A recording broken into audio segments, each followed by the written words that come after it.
Good afternoon. My name is Cathy. I'm the pastor here at Quincy Community United Methodist Church, and on behalf of Alice and the family, I'd like to welcome you here to the celebration of life for Tom King. A couple of little details, especially for those of you who've driven a bit. If you do need to use the restroom, out the door, turn right, and all the way back, we do have a restroom there. We will have two songs that are part of today's service, and the lyrics will be up on the screen, but if you're a hymnal person and like to follow those notes, those are available for you as well. And there will be a point after the eulogy and some remembrances.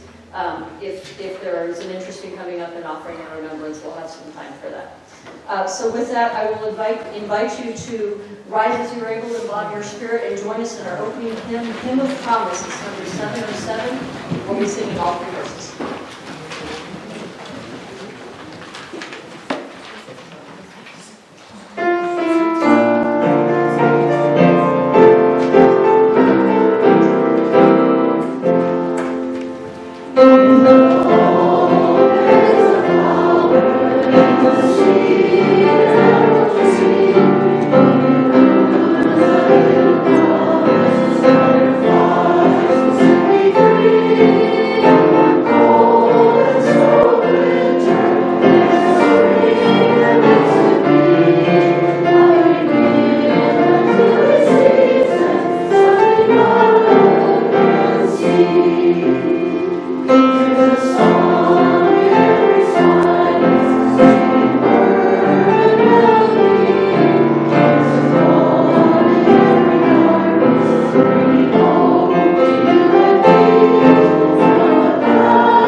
It does not rejoice at wrong, but rejoices in the right.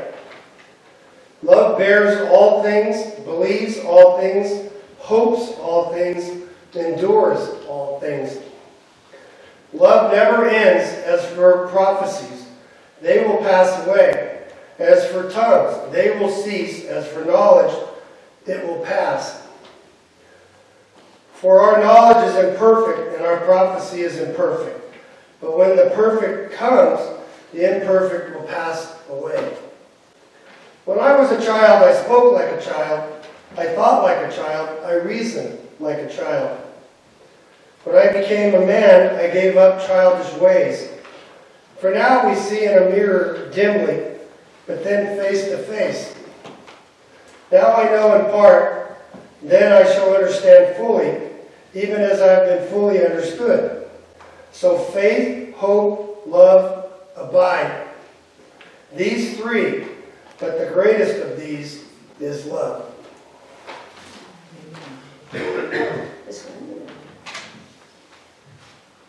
Thank you, Jim. I'd like to offer a short reflection on the reading today from Corinthians, starting in ancient Corinth. Don't worry, we won't stay there but a minute. Today's reading was from the Apostle Paul's letter to the church at Corinth, now a part of modern Greece. Corinth was a large and diverse city 2,000 years ago, and the early Christian church was trying to find its identity. What would hold the people together? Now, earlier in this letter, Paul spoke to their diverse gifts. Relating them to parts of the body, he reinforced the idea that a body was made up of elbows and feet and hands and ears, each with their unique role and contribution. Similarly, within a community, it would be expected that different people would bring different interests and talents. Think of this in relation to your communities today. If everyone was a cook, or everyone a doctor, or a mechanic, or a lawyer, how would all the other functions of society be handled? Yet it wasn't enough to just know what your talent was, or what gift you brought. It wasn't enough to just include people with a multitude of gifts in their new community. If the people took on their roles, but did not have love, they wouldn't be any different from the noise and clamor of the city around them. If I give away everything I have, but have not love, I gain nothing. If I hold the most crucial role and am the best at what I do, but I have not love, I am nothing. Now, when Alice and I sat down to talk about Tom, the word that kept coming out was love. Tom loved people, and people loved Tom. Now, you've heard, I'm sure, description of people that include nobody was a stranger to him.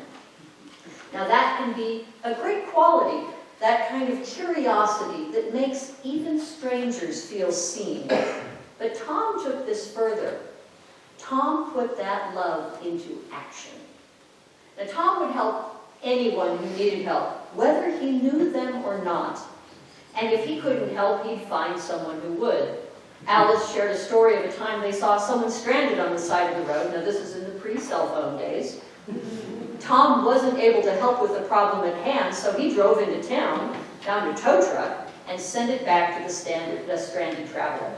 This wasn't just a rare occasion. This is what Tom did. And if you admired something of his, soon it became yours. I'm guessing that some of you out there have a pocket knife that might have once belonged to Tom. So, in a few minutes, we're going to hear celebrations and remembrances from some of Tom's family and friends, and I can bet that you'll be hearing more of these stories of Tom's love in action. So what's love got to do with it? Just like the Apostle Paul identified love as the necessary glue to hold the Corinthian church together, it was the active love that Tom lived that has brought us here together today.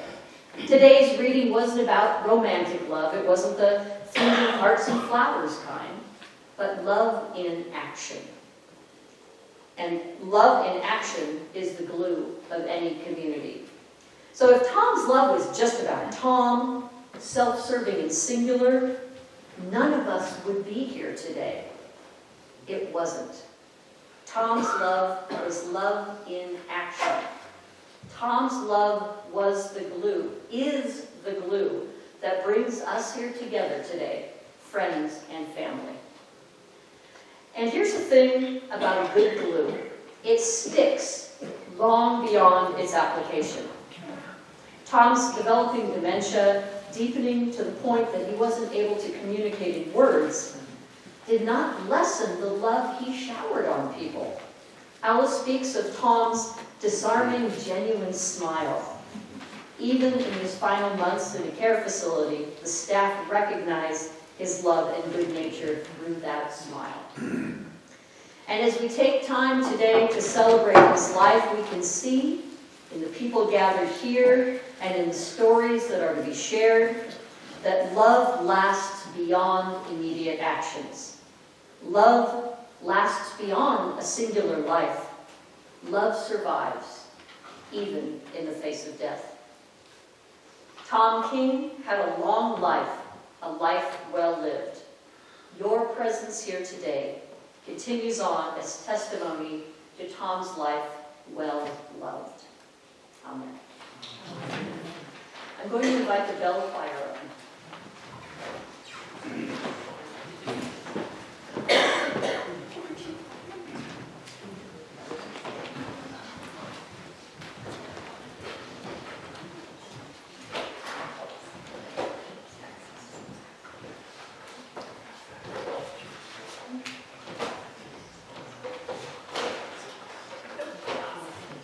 Before I say a word about what we're going to play, I just have to say, Tom would be so happy to see all of you. My sister said that he used to say he wanted people to dance and his service. So that's the spirit that we want to convey. Now I wanted to tell you a little bit about why the bell choir is playing this particular song. When Tom and I got married, I was asked what kind of music we wanted at the service. And I told them, but I said, just before I come down the aisle, I want the organist to play Be Thou My Vision. And I'm sure nobody else knew why, but that hymn was very special. The words I've always felt all my life were very special, and the melody is so special. And the words fit the melody. And I just wanted that hymn at my wedding. So it was played. And as the years went by, I got to where I looked more at where hymns came from. And then I found out that the melody for Be Thou My Vision is Irish. And also after the wedding, I found out that Tom is pure Irish. All four grandparents came here from Ireland. So it was meant to be.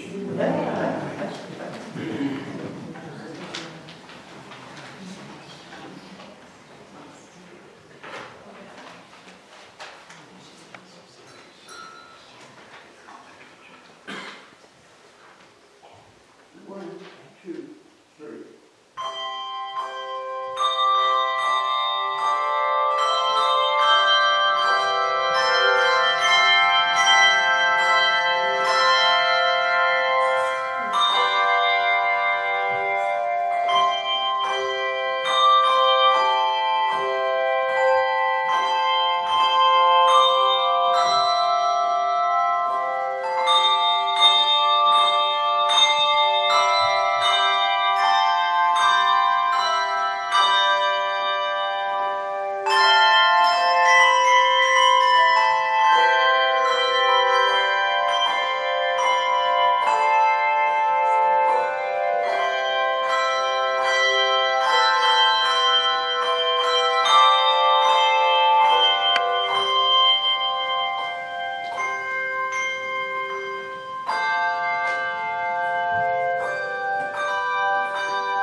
I'll be offering the eulogy. This was written by Alice.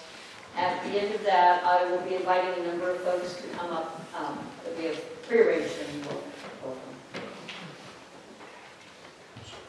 Tom was born in San Francisco, the third of 4 children. He was raised in the area now known as the Castro District and went to Catholic schools. He said that he was an altar boy at one time and sang in the children's choir. The church and the elementary school were just a few blocks away, down the street on which the family lived. When it came time to go to high school, he went to a Catholic high school and had to take public transportation to get there. He worked after school each day to help pay his tuition. Tom started his college education at San Francisco State, then took some time out to earn money. During that time, he worked for a while at Standard Oil, where part of his job was to test detergents by washing dishes. And he continued to like dishwashing into his 80s, which was always a great help to Alice. Also, during that time, Tom met his first wife, started a family, and eventually transferred to Berkeley to complete a degree in chemistry. He was at Berkeley during the Civil Rights era and was active with CORE, the Congress for Racial Equality. The group was active at Berkeley, and he also went with the group to the southern states to help organize freedom rides. Tom had taken enough mathematics classes that after graduating from Berkeley, he taught high school mathematics for a while at St. Helena High School, where some of the high school students he taught eventually ended up running famous wineries. Having decided that he would prefer to teach at the college level, Tom enrolled in Western Washington University and got his master's degree in 1966. He was recruited to teach mathematics at Cal Poly Pomona, where Alice had already been teaching for a year. At that time, Cal Poly was a growing university, growing so fast it did not keep up with the demands for office space. Faculty members had to share offices, 2 persons in an office originally intended for 1 person. When Alice came to Cal Poly in 1965, she shared with someone that she described as one of those typical mathematicians, kind of strange individuals, not good at social skills, and unable to talk about much of anything except mathematics. Her office mate for the first year decided to take a leave at the end of the year, so the space in her office was available for someone new. Alice worried that she would be given another one of those typical strange types of mathematicians as her office mate. Alice met Tom, September 12, 1966. It was the first day of the new term and time for faculty members to show up on campus. Alice walked into the office and there was Tom. He put out his hand for a handshake and gave her a wonderful smile. She immediately thought, that was a great smile, accompanied by nice smiling eyes. That was a good sign. The only problem that she had about him was the fact that Tom had a black mustache and a swath of black hair coming down over his forehead. It's a little reminiscent of Hitler's hair and mustache. Too soon after World War II not to make the connection. A few years later, he got rid of the mustache and Alice was relieved. Alice soon found out that Tom was not at all like those typical non-social mathematicians who can only talk about mathematics. She and Tom were able to talk about anything: politics, the world scene, departmental politics, teaching tricks, raising daughters, the weather, the civil rights movement, the Watergate hearings, whatever. And they did talk a lot while sharing the office. After they had both been at Cal Poly for a number of years, Alice took a sabbatical leave. Because of the lack of office space, she knew they would assign a new faculty member to her office space. When she returned, she was afraid she would be put into a different office with one of those normal oddball types of mathematicians. And she was relieved to learn that she would be able to go back to her office sharing with Tom. The office sharing lasted for 10 years. The 2 of them never saw each other outside of the university during that time, but they considered each other to be good friends. In 1976, Cal Poly had completed the building of a new science building, which would include the mathematics department. In the new building, offices were to be individual, so the office sharing would end. Alice thought she ought to give her parting gift to Tom, just to say, thank you for the office sharing time. She had a hard time deciding what it would be. She thought he might enjoy a book of Doonesbury comic strips, which she enjoyed, and which tended to be political, and he was into politics. 8 years later, she learned he was not really into reading comic strips, even if political. Some years later, they were married. Alice found out that Tom had also thought about a parting gift for her when their office sharing ended. He thought about giving her season tickets to the Dodgers. However, he could not figure out how to do it, so it did not happen. That is, it did not happen then, it did happen later after they were married. After the move into new separate offices in the new building, months went by with no contact between the two. There came a time when Tom called up Alice and said, "Would you like to go to dinner?" She thought that would be fun to see him and talk to him again. They went to a little French restaurant in Pomona and ate and talked and talked and talked. Quite a few hours. And so began the year-long courtship. During the year-long courtship, Tom would take Alice to dinner at restaurants at least once a week. She thought, wow, a man who likes to eat at restaurants, nice. In addition, he was willing to take a class in ballroom dancing with her, which they did. Then she knew he was the perfect man. He liked to go dining and dancing. However, he never got quite comfortable with dancing, and after several months of marriage, she learned that he hated to eat out.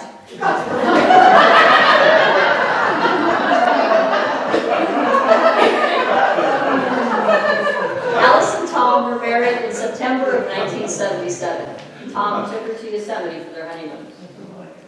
Tom shared Alice's love of mountains and scenery. They went backpacking, sometimes in the mountains in and around Yosemite, once on a trip to the mountains of Colorado. They backpacked in the Never Summer Range in Colorado and decided the name was appropriate, finding it bitter cold at the end of July. They tried hard to get warm in their tent and subsisted on freeze-dried meals, which were terrible in the late 1970s. They also took long road trips. Alice would love it when they would go on, say, a 3-week road trip. They would have a 3-week conversation. Tom loved to read and loved books. That is almost an understatement. When he was in junior high school, he got a form of rheumatic fever, and there was no cure at that time, so he was bedridden for a year. His brother was working in the public library after school, and he would bring home books for Tom to read. He read many books each week for a year. After a year, a new antibiotic medication came along which cured his disease, but the reading bug stuck with him forever. As an adult, he continued to read and visited libraries often. Eventually, he discovered Amazon, and in particular, the fact that you could buy used books at low prices. He started buying several books each week, and they piled up. One room in their home already had 4 bookcases, and they had shelves built across one entire wall of the living room, which you'll be able to see in some of the pictures of Tom down in the fellowship hall, and that's where we'll go after service. For 2 of his birthdays, Alice bought him additional bookcases. In time, these were full, and the books began to pile up on the sofa, leaving no room to sit. He gave away quite a few large boxes full of books to the library, and would give books to friends when they expressed an interest in the book. But when the books took over the sofa, Alice said some of them had to go to the storage unit, which was mostly used for storing law practice files. She made a big push to clear books off the sofa when they were expecting some of their kids to visit, as they needed places to sit down. Tom was a perennial student. While teaching at Cal Poly, he often took classes in engineering for fun.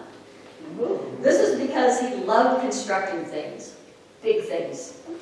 When Alice and Tom got married, she moved into Tom's house while he was in the process of replacing all of the interior walls of his house and put in insulation.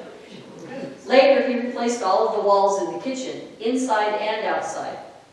One of Tom's friends told Alice that Tom's home always looked like a construction site. When they moved to Quincy, their home had an extra lot, giving Tom room to create gardens, build retaining walls, and construct a wood shed and a potting shed. Fortunately for Alice, he did not try at that point to rebuild their house. Tom loved a bargain, any bargain. If he was at a hardware store having a sale on toolkits, how could he pass up a good bargain? Even if he already had several similar toolkits at home. Alice came to dread Saturdays, when there would be yard sales. She did not know what he would bring home and where they would put it.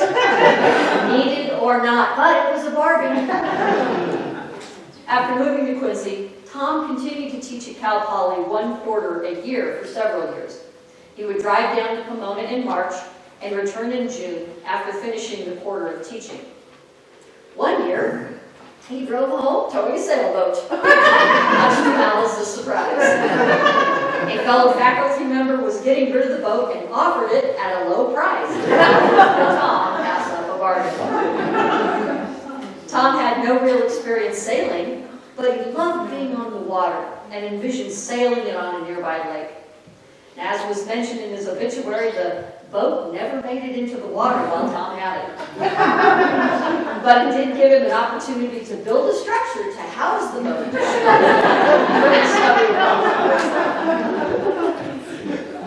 Tom was generous and loving, ready to help anyone who he thought needed help. He was especially helpful to Alice's mother, Helen, who came to live near them, first in Southern California, then in Quincy. Tom handled Helen very well when she developed dementia. He taught Alice how to go with the flow with a dementia patient, advice which Alice put to use with Tom himself when he developed dementia. He would help members of his family as well as helping members of Alice's family. He drove to Seattle to take care of Alice's sister Jenny when she was hospitalized, and later flew to Maryland to help take care of Alice's brother when the family needed help as he was nearing death. Unfortunately, dementia developed in Tom, eventually taking away his love of books and finally making speaking very difficult. But dementia never robbed him of his smile. After it became necessary to place Tom in a memory care facility, the staff there always remarked on his beautiful smile, the same smile Alice appreciated on the day she first met him. And he is clearly smiling down on all of us today.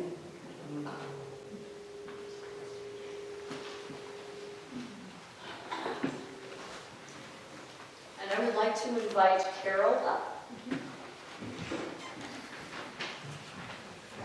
Talk loud. Well, some folks even. Okay, can you hear me? Yes. Okay, so I have a slightly different version. Over 50 years ago, I didn't have the years right, but it was 66 when she met Tom for her office mate. And sometimes I would go with her to the office, and I was just like 11, not even 66, I was 9. So she told me about Tom, and very cautiously, and I'm a person that they say things I really like, literally, like I go for it, so I take it very seriously. So she warned me that this guy was a little bit different, and that he had different views, he had strong views, and he went to Berkeley. And, like, I had the feeling we were just supposed to keep the distance. And I remember going to the office and sort of seeing him over there, and he did have that shock of whoop, black hair that would sort of hang down his face. And at that time, if I recall correctly, he was a smoker. So that was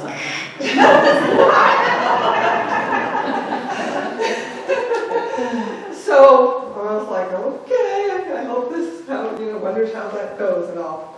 So then years pass, and then she shares that, they're getting together. I'm like, really? But she did a good job of convincing me.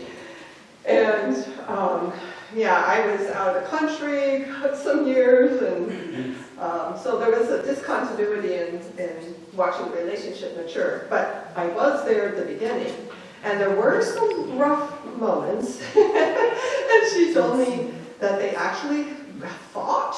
And it was all part of the process. And in our home growing up, there was not much fighting. It was like, okay, all right. So anyway, they worked through it. It was important and all of that. Also, being around him, he took such an active interest in me and people, as been said, and my mom. And he would develop very firm opinions and thoughtful reflections on, well, you know your mother, blah, blah, blah. And then he would develop ideas about me and say, well, you this and this and this. And I'm like, well, I like the interest, but I'm not exactly sure if I agree with your take on me. And when he did that, he would have, he used to have a dimple, like a little dimple and a little twinkle in his eye, so he knew what he was doing. So just very dear. Another thing, this property, Upland, was like, wow. There were fruit trees, avocado tree, plum trees. The property was just sort of a jumble, but beautiful. And then one of his projects, I'm surprised it didn't get mentioned, is that he built an adobe house from scratch. Brick by brick, I think. Yeah, I was blown away by that. And I guess it was Papa and I, we got to stay there. My husband and I got to stay there. Yeah, so it was just amazing. It was just such a joy to go up to the property and enjoy being in Tom's domain. Aww. Yeah, so, just, as been said, his smile just really just melts you, right? Yeah, so, I came to my remembrances. That's it. Thank you. And our next speaker is me. I'm reading, this is from Molly King Brown Thompson, middle daughter. I've asked to read this. I loved my dad very much. He was my favorite person. I want to share some memories of my dad with you. When I was in the first grade, my sister Erin was born. We were living in Bellingham, Washington, while my dad completed a master's degree at Western Washington University. The day Erin was born, my dad came to school to tell Tasha and me that we had a baby sister. I remember him coming into my classroom to tell me the news. It was a sweet moment. I remember how excited he was. He really liked art museums, and when we were kids, he took us to a lot of art museums. Because of him, I now love art museums. He also took us to several big city opera productions, but I never quite developed an interest in opera. He loved classical music. He took Tasha, Erin, and me to Europe for 3 months when I was 15. We got to visit many amazing countries, and it was a trip that expanded my worldview.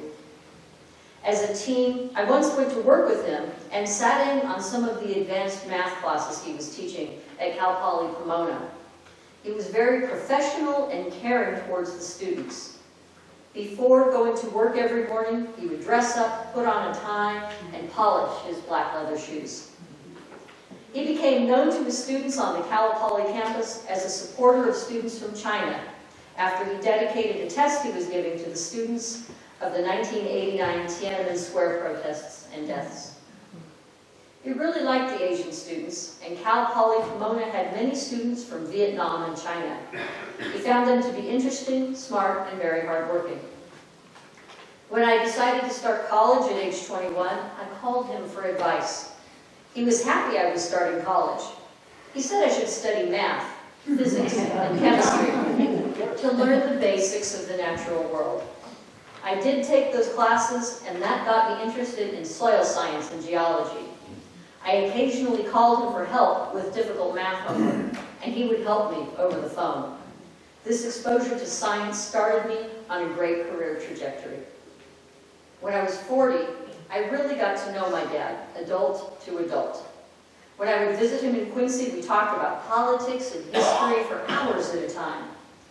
I could ask him anything about history, and he would tell me all about the topic at hand. He was especially interested in the Civil War. I learned so much from him. He also loved literature.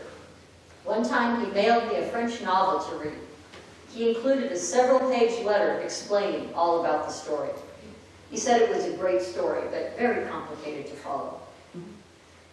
He loved living in Quincy after retirement. On my first trip to Quincy, he took me into the National Forest to teach me how to use a chainsaw to cut down the firewood. He had fun that day and worked hard. For many years, he cut his own firewood, and always had many cords of wood stored in the woodshed. We took a great many trips together. We drove across the country together. We went to the Mojave Desert. We once drove from North Texas to California and visited many Native American cultural sites along the way. Over the years, he gave me great advice on many topics, from how to vote on state ballot initiatives to pension planning and more. He helped me paint the entire exterior of my house over a 3-day weekend. He worked way harder than me. He had boundless energy for manual labor projects. When he lived in Southern California, he built 2 adobe buildings on his property. This included using his old Volkswagen Bug as a mule to move a large garbage can full of sand from one part of the property to another. He took the front passenger seat out and put the garbage cans there. He also manufactured all the adobe bricks. He also loved growing vegetables. About 10 years ago, I went with my dad and Alice to Washington, D.C. He and I visited the National Gallery of Art. While I was there, I saw a room full of Christian religious art. I would normally pass right by that section, as it is not my area of interest. But I paused and asked him if he wanted to go in. He lit up and said yes right away. As we walked through this area, he explained the history and symbolism of each and every painting. I was astonished, as I did not even know that he liked this type of art. My dad was a good man, a highly ethical person. He helped a lot of people, including me, in a lot of different ways, always quietly and without fanfare. I will hold on to my memories of him and will always miss him. From Mom. And now I would like to invite up Martha Alexander, Alice's.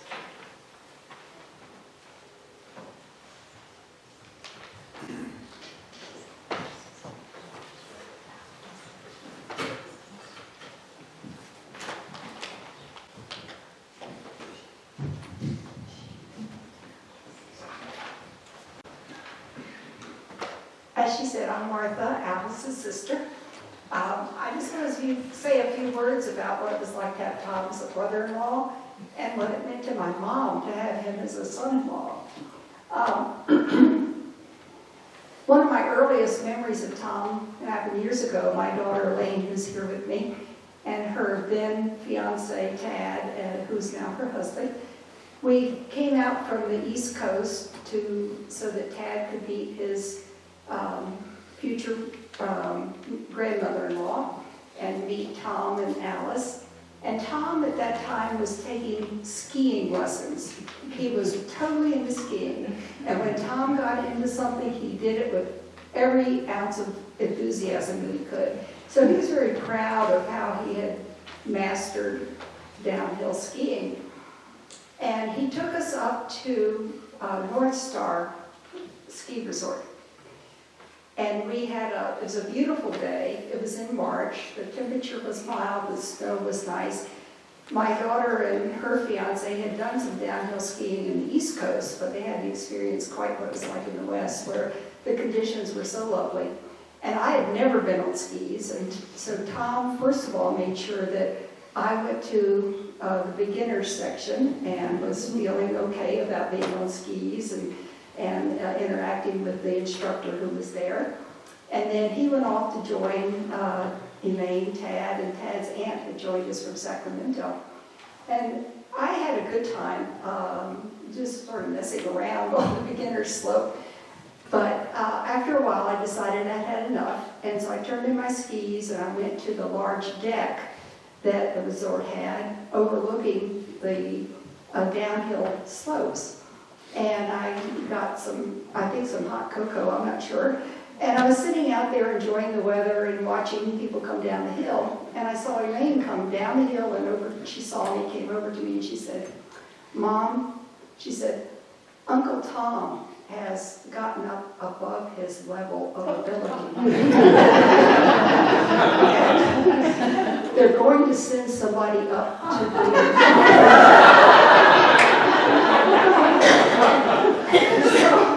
So I was thinking, oh my goodness, what do I say to Tom when he gets here? Because I would be totally embarrassed. And I thought, he feels so good about his skiing abilities, but now he's gotten stuck.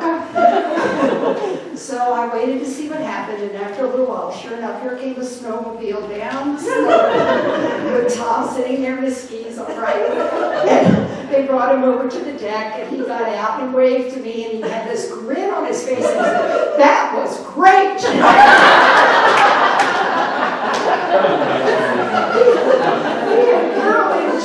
Ride, and I could see the wheels turning about, is there a ski mobile in my future? He really knew how to go with the flow. And he wanted so much for people to enjoy themselves, as has been talked about. He had a wonderful relationship that developed over a number of years with Alice and my mother. And when our dad died, my parents had retired to Cape Cod. When my mom became a widow, she moved out to California to be near Alice and Tom. And one of the things that was a change in her life when Daddy died was that she said, "No more television. I'm not going to have a television."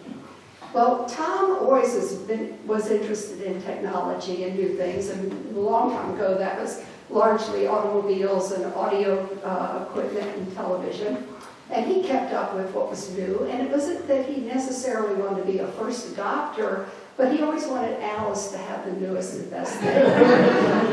And whenever I was thinking about a new car or some aspect of servicing the car, I always consulted Tom because he knew so much. And it bothered him that my mom did not want a television.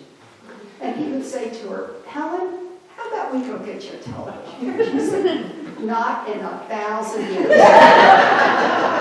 And this went on for a while. Every once I say, "Helen, don't you think it's about time that we give you a television?" "Not in 1,000 years." So one morning, Tom was having his coffee, and the phone rang, and he picked up the phone and said hello, and the voice said, "Tom, 1,000 years is up." He said, "I'll be right there." He grabbed his wallet and his keys to his truck, and Mom had a little house on the Jackson Street. He went down the hill, picked up Mom. They went off to Reno, and that afternoon came home with a nice new television. And what had happened was that the holidays were approaching, and my mom had heard that there was going to be some wonderful Christmas music on TV, on PBS, and she wanted to see those things. And I tell you, I'm sure Tom was happier for my mom to have his television than he would have been if he had bought the television for himself. He really enjoyed helping people experience new things and to get what they wanted, and in the case of my mom, something she needed, although she didn't realize it. He had a very good relationship with her, and as has been mentioned, he helped her. Towards the end of her life, she was beginning to get forgetful, and when he was teaching the Springs Quarter down in Pomona, he would be gone from March until June sometime. And while he was gone, Mom missed him, and she would say to Alice, "How does Tom enjoy teaching what does he think of teaching at the Feather River College?" And Alice would say, "Well, Mom, Tom teaches at Cal Poly in Southern California." Oh. And that got repeated over and over. Mom would ask, "Well, how does Tom like teaching at Feather River College?" Which is, of course, right here in Quincy. And Alice explained, "No, he's down in Southern California." So Alice told me she was looking forward to when Tom came home so she knew if Tom told Mom she would accept the fact that he was teaching in Southern California. Tom did get back home, and after he'd been over a little bit, my mom and Tom were conversing. And my mom asked Tom, she said, Tom, how do you feel about teaching at Feather River College? He said, oh, I love it. He said, I know the students are good, it's a good college. He talked about it. And what Tom realized was that she needed reassurance that he was happy doing what he was doing. It wasn't that she necessarily had the facts straight. What she cared about was that he was doing was something he really cared about. I'll just end by saying, again, that he was a wonderful brother-in-law. It was mentioned in the eulogy that when our sister, who lived on an island outside of Seattle, was airlifted to the hospital, she was very ill, and the doctors were having a hard time figuring out what kind of pneumonia she had and how to treat her. Tom went up there to be her advocate and to see that she got the best care that could be. And he was the family member who was at her side, which was just wonderful. And then when our brother in Maryland was towards the end of his life, there was some need for extra care, and Tom went out there and did a wonderful job of caring for our brother. It just meant so much to all of us. He was great. He was a wonderful brother-in-law.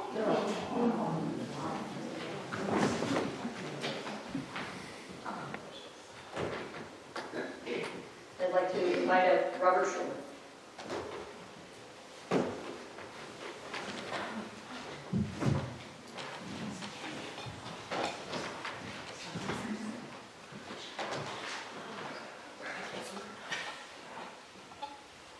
Welcome, everyone.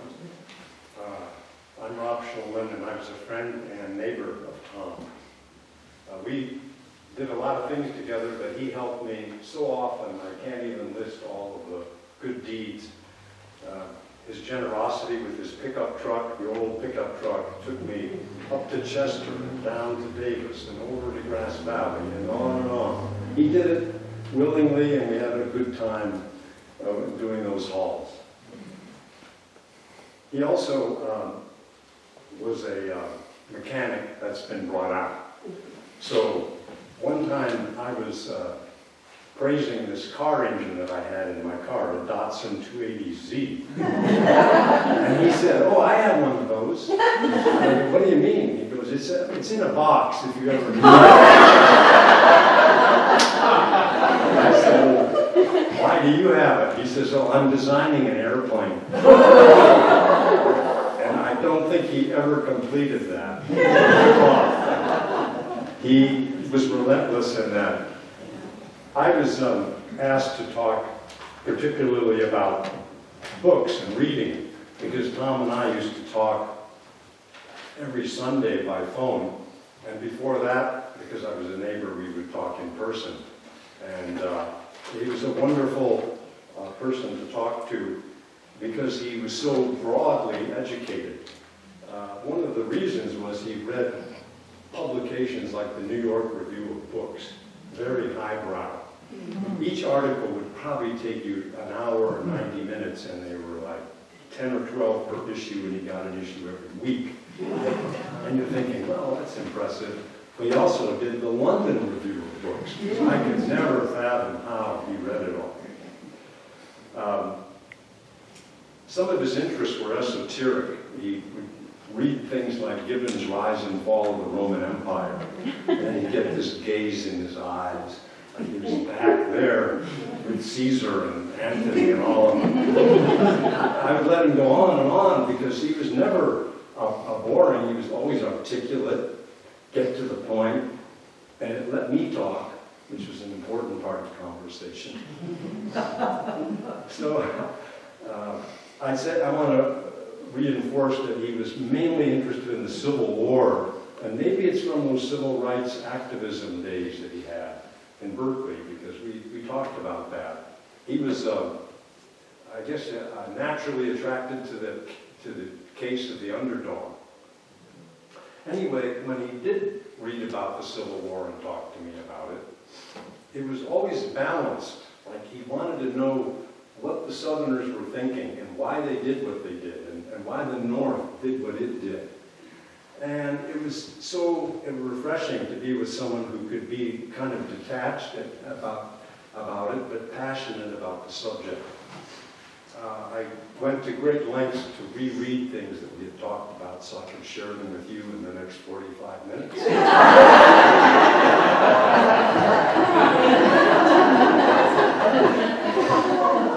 But I think one example would be that he praised the memoirs of Ulysses Grant and William Sherman as being the best Civil War memoirs that he had read. And Sherman, of course, had been a banker in San Francisco, so there was that connection. And Ulysses Grant was the president who deeded Plumas County's courthouse square. And the Sherman memoir came out first, and is probably the more interesting read. Grant's was later, but in both instances, Mark Twain was involved in counseling and advising on the publication of their memoirs. So Tom would relish that kind of, detail. And I miss him. I know many of you do too. And as he used to say, take care now.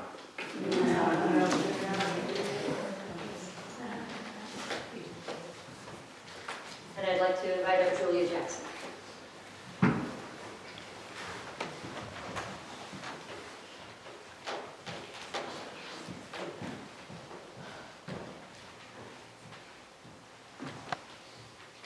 Not quite as tall. I'm Julia Jackson. I'm a friend of Alice and Tom's. So I met Tom through Alice in 2007 or 2008 after moving back to Quincy from Seattle to study for the California bar. Alice, one of a tiny number of female attorneys in an already small legal community, had graciously reached out to me and invited me to lunch. Alice and I immediately struck up a fast friendship, and soon after our first lunch, she invited me to her home, and I got to meet Tom. I just loved Tom from the start. First, I loved his outfits. Whereas I always saw Alice immaculately dressed for court, Tom was consistently casual. In jeans, rainbow suspenders, and an ever-changing variety of funny t-shirts. Second, I don't think I've ever met a happier, more self-possessed person in my life. Tom had the rare ability to meet people where they are and experience them without judgment. He also had a knack of greeting people with warmth and charm, and always made me feel as though I was just the person he most wanted to see. I loved talking to Tom because he had such an unfailing curiosity about the world. He was curious about history and poetry, about emotions and gardening, boats and tools, beautiful fountain pens, and small Japanese knives. One time we were talking and Tom mentioned that he had once been arrested. By now I remember very few details about what led to this arrest.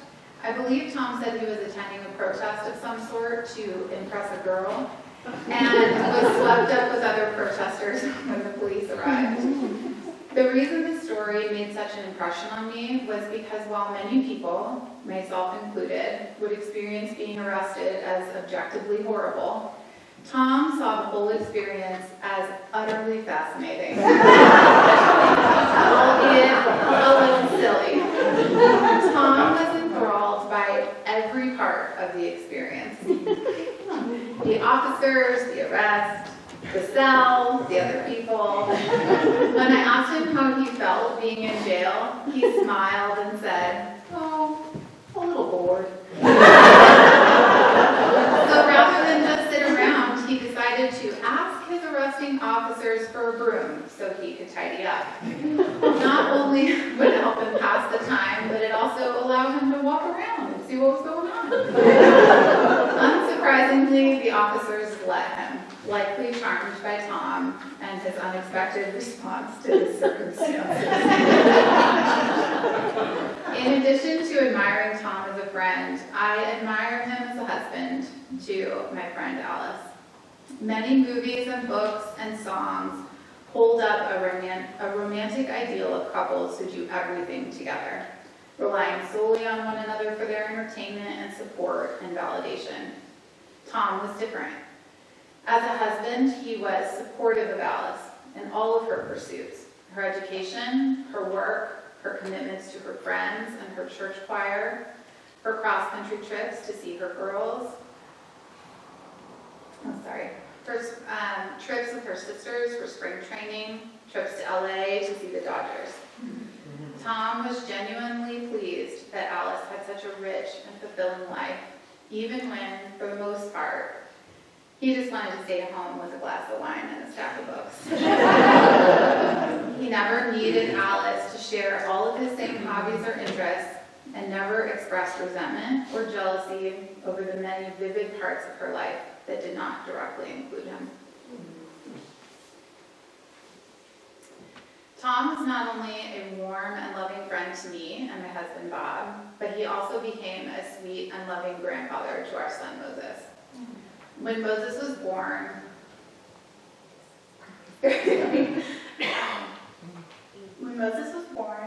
Tom was one of the first people to meet and hold him. Even before he could talk, Moses would sit in Tom's lap and listen while Tom told him about Abraham Lincoln. As Moses grew older, Tom continued to treat him as a pure delight, even when Moses took almost every book off Tom's bookshelves to build towers and bridges for his cars. The two of them would tromp around the garden while Alice and I talked, surveying the plants, looking at the stream, or working on a puzzle together. Even as dementia started to affect Tom's ability to interact with us, he always seemed to recognize that he knew us and came out to greet us with a cheerful hi and a hug and a kiss. I'm so grateful to have known and loved Tom. Bob and Moses and I will always miss him. Thank you. And I would like to note there are at least a couple of pairs of rainbow suspenders on our gentleman in the crowd. So that's the glue. That's the glue. That was the last of our scheduled speakers, and I would like to suggest that we finish on and other things that you would like to share. We do have a reception afterwards, and I'd like to suggest we move on to that. So we're going to conclude with our closing hymn, Let There Be Peace on Earth. I know that as the pastor here and part of the bell choir, I know that this is a particular favorite of Alice's too. So if you would rise as you're able to by your spirit and join us in Let There Be Peace on Earth.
to our celebration of Tom's life. May the love of God and the peace of Christ bless and console us and gently wipe every tear from our eyes.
That's where I get it from the subject.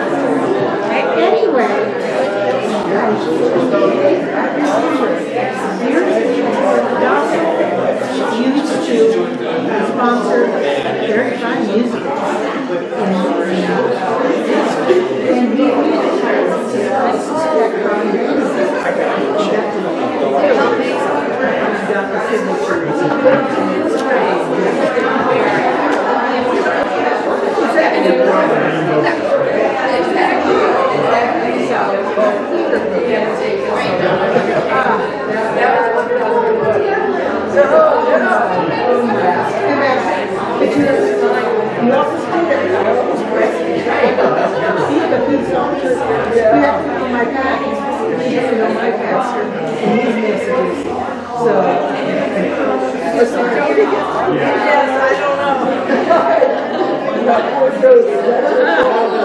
how are you, my friend?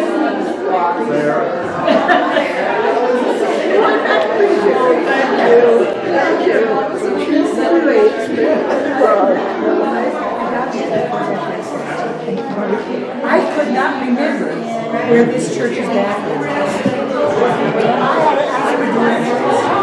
That's still unusual. After you remember, it's still hard to I know that they're not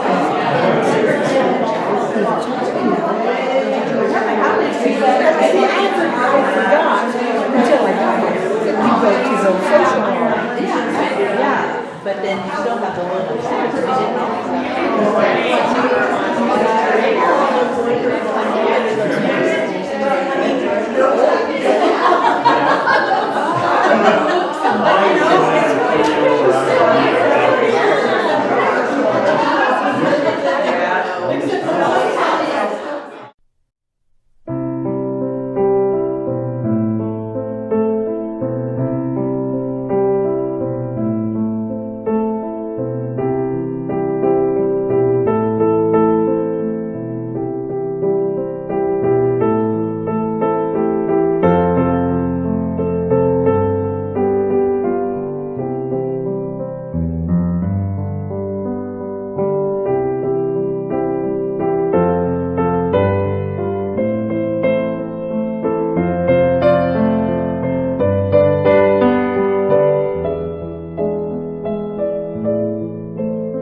Thank you.